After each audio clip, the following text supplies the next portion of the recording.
विद्यार्थी मित्रांनो, नमस्कार.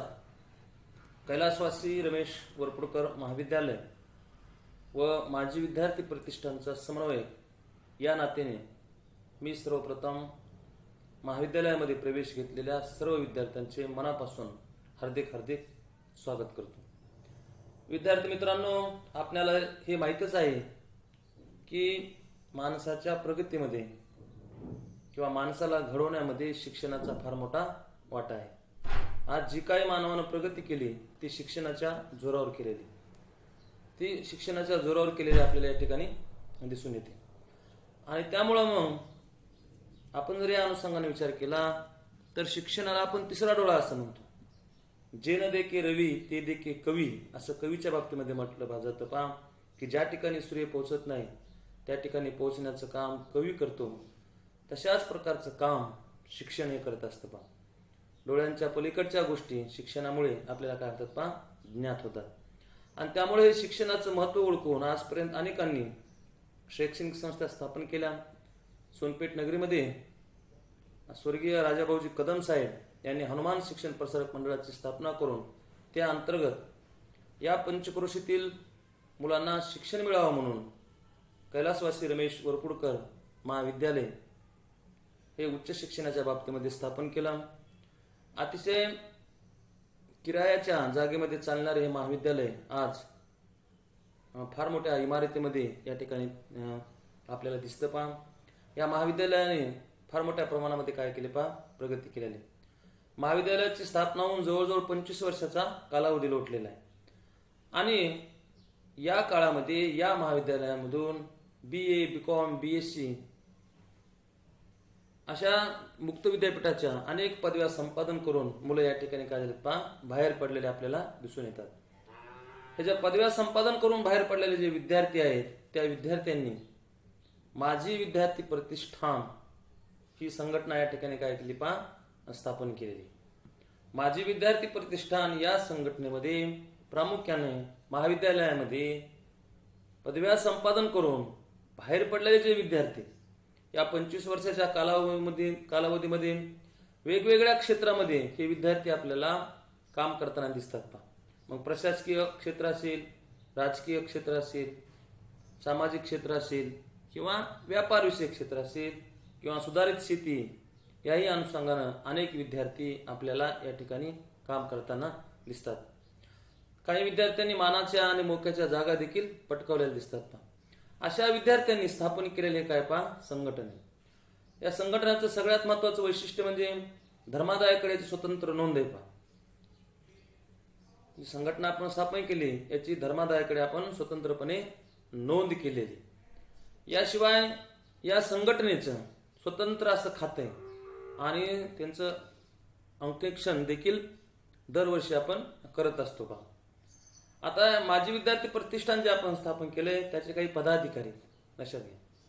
तर आपल्या महाविद्यालयाचं जे माजी विद्यार्थी प्रतिष्ठान आहे त्याचं अध्यक्षपद आपल्याला प्राध्यापक डॉक्टर विठ्ठल मुलगी हे या ठिकाणी दिसतात. सचिव म्हणून प्राध्यापक वडकर आहेत. याशिवाय सतीश वाघमारे असे अनेक काही पदाधिकारी देखील आपल्याला या माजी विद्यार्थी प्रतिष्ठानमध्ये काम करताना दिसतात. आता माजी विद्यार्थी प्रतिष्ठानचं कार्य काय पहा, तर माजी विद्यार्थी प्रतिष्ठानचं कार्य हे पहा की ज्या महाविद्यालयामध्ये आपण घडलो, ज्या महाविद्यालयानं आपल्या व्यक्तिमत्वाला आकार दिला, ज्या ठिकाणी आपण ज्ञान घेतलं त्या महाविद्यालयाचं आपण काही एक देणं लागतो.